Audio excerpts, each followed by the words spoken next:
My name is Daisuke Kosugi. I'm born and grown up in Tokyo, and I moved to Norway 10 years ago, and that's where I started studying art.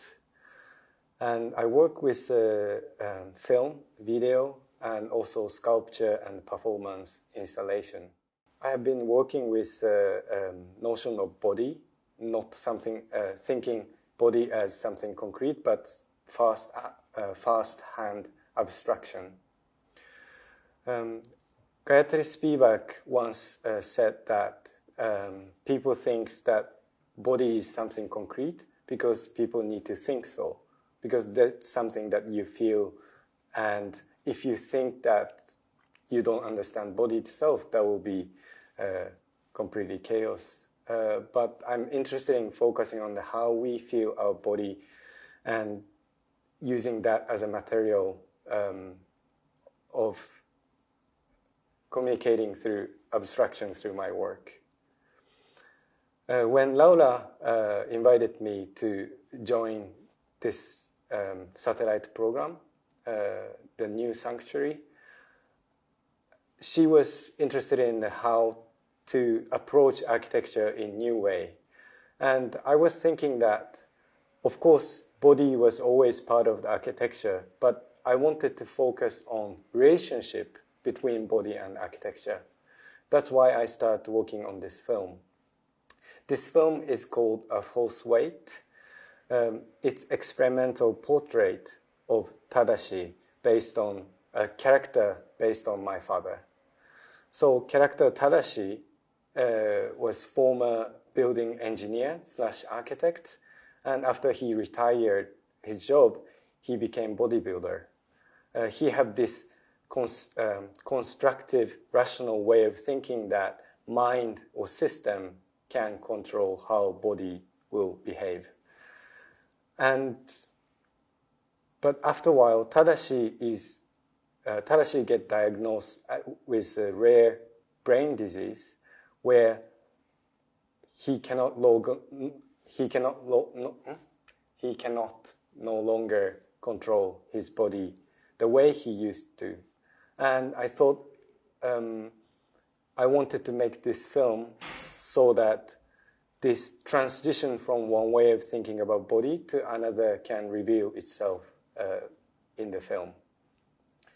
So the structure of film have this three phase. First phase is when Tadashi is still controlling his daily routine in an effective way.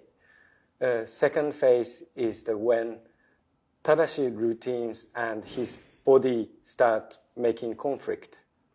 And third phase is that Tadashi start accepting his new body and trying to find out new way of approaching his apartment. I was inspired by Chantal Ackermann's film,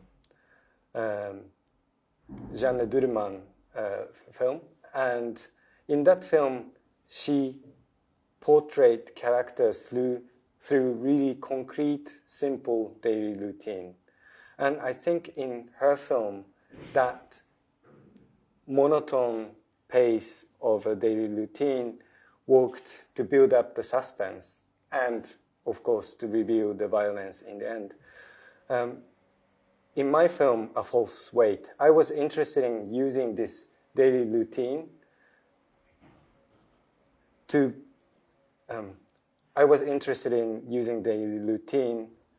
not to build up towards a violence, but something more abstract, which is the relationship between body and architecture and how time expands within the daily routine.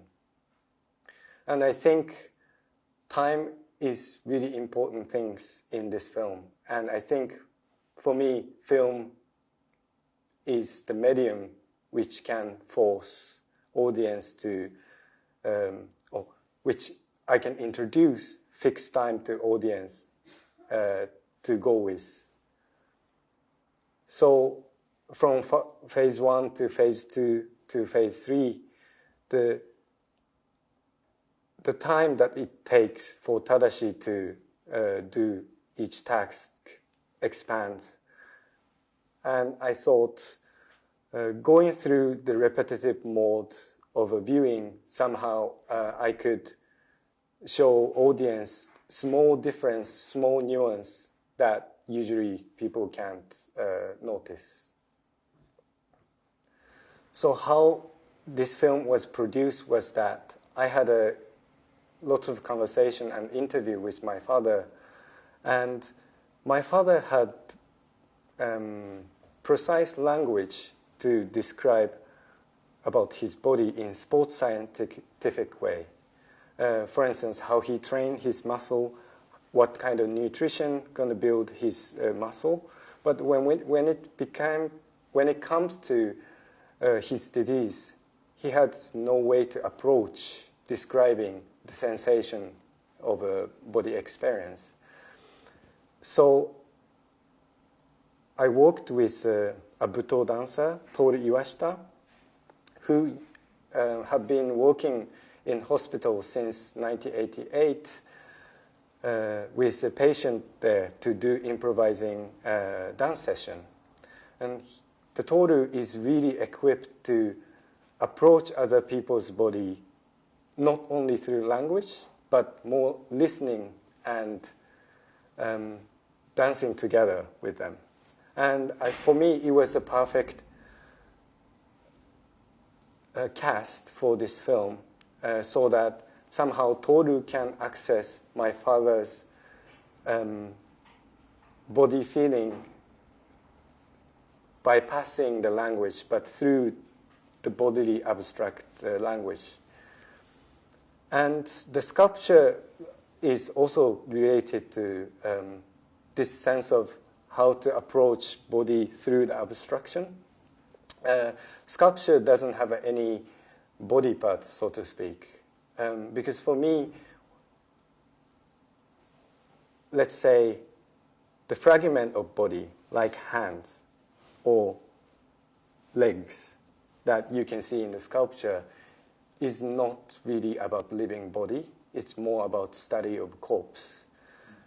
And I think that's the kind of interesting about between the contemporary dance and the buto dance, that contemporary dance, you focus on concrete movement, straight hands, curved hands, but in buto dance, they communicate through, think about space between the shoulder and arm, these kind of abstract sense. And I was interested in how to think about the living body in sculpture. And how I approach it is something combined with the object or tools that accompany with body. So my sculpture have similarity to like a chair or arch, which is height of body, or mop, which is used as a tool. And so I was interested in the combining these elements that somehow relate around the body and something in between. That something, the body is not in the presence in the sculpture, became what audience would see in the end. So I guess that's something similar to how I make the film, to create something concrete and ask audience to see between the line or something like that.